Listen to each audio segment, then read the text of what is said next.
Hello, my name is Elena Davis, and this is the Design 7001 module. In this course, we learned about creative thinking, research methods, and contemporary influences.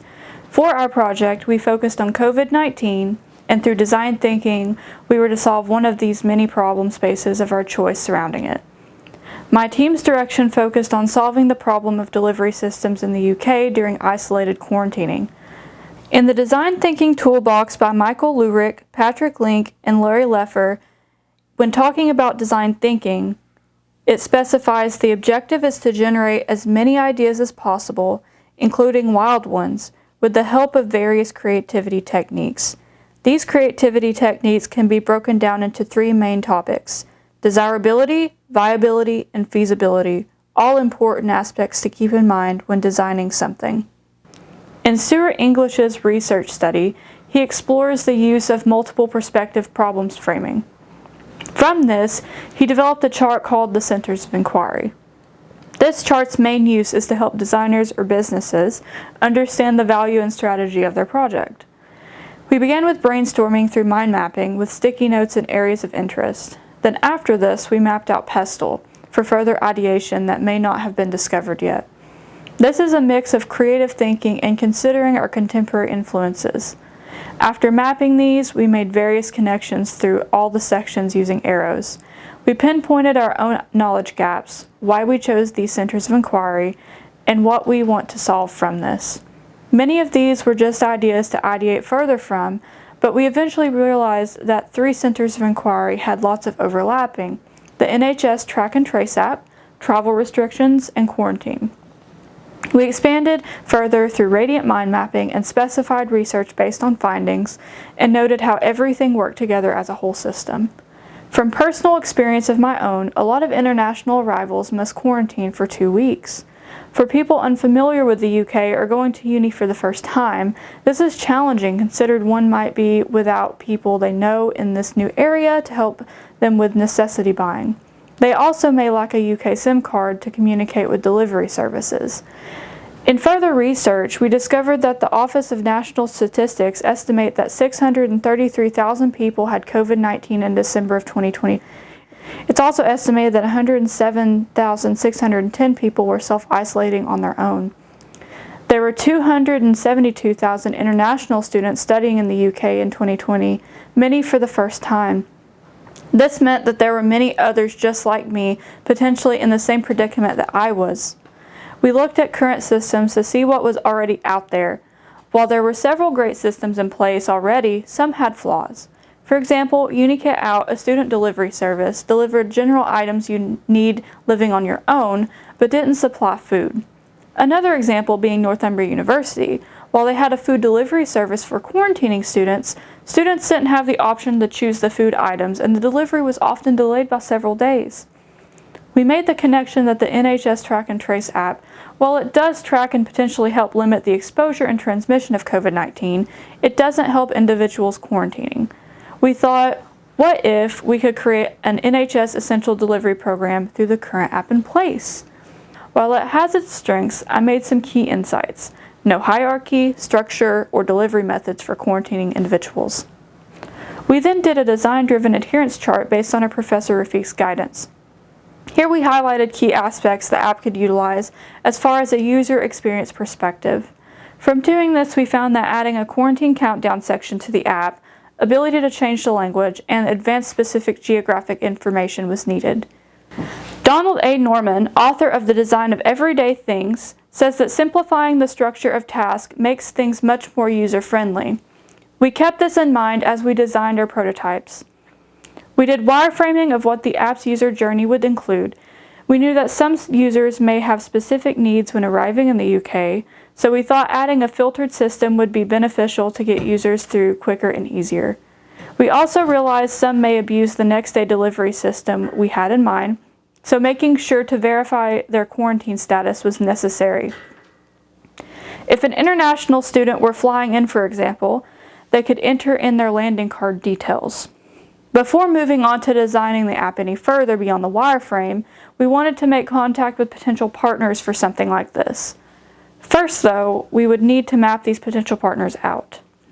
We created a sticky note board of potential partners which broke down into supplier delivery, volunteers, or other third-party companies like Deliveroo or Uber Eats. We then thought of regional supermarkets that were all over the UK. For example, Tesco has almost 4,000 stores nationwide. We also considered local stores to the areas or partnering with multiple stores. With a delivery system, we would need a third party to make most of the deliveries.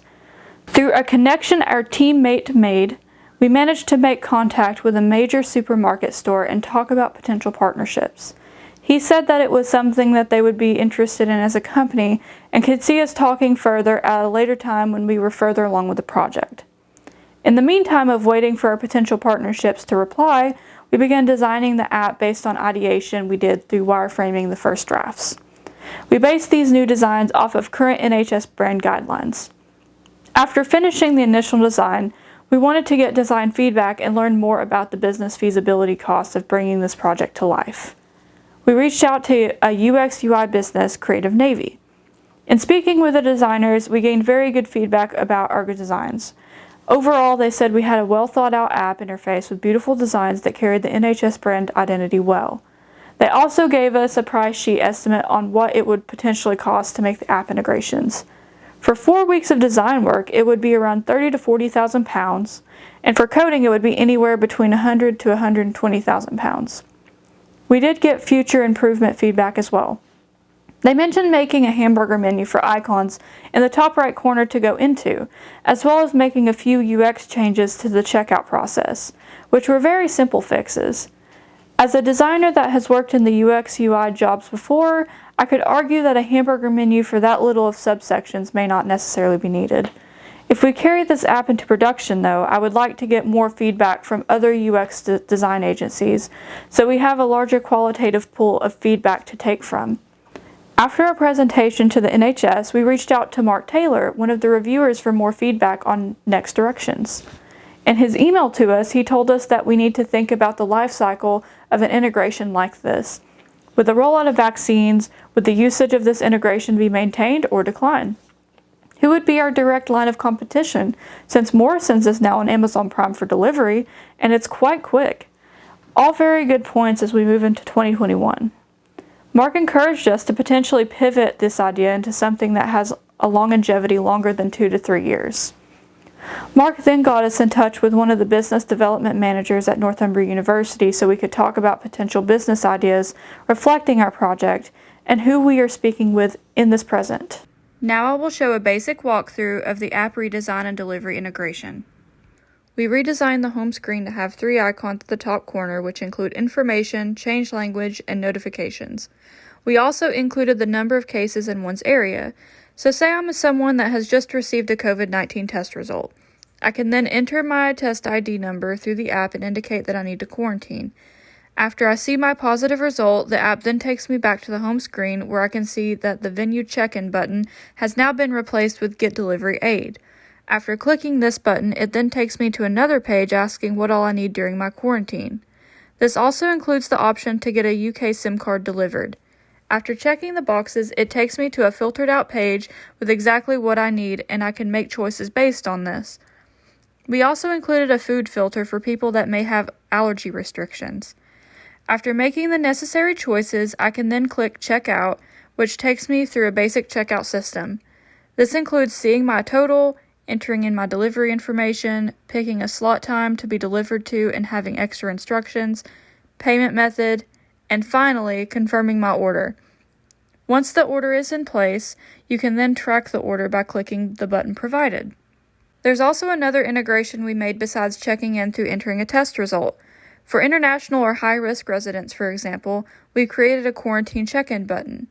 Here, the user can enter their flight confirmation number here for proof of quarantine, or for this example, a GP recommendation number, which could be given to those that are high risk and would benefit from fast delivery services. This is to make sure that no one takes advantage of the delivery system. For my reflection on this project, I would say that we have a solid direction for potential pivot. Doing a project like this for the NHS was very beneficial in learning design thinking processes.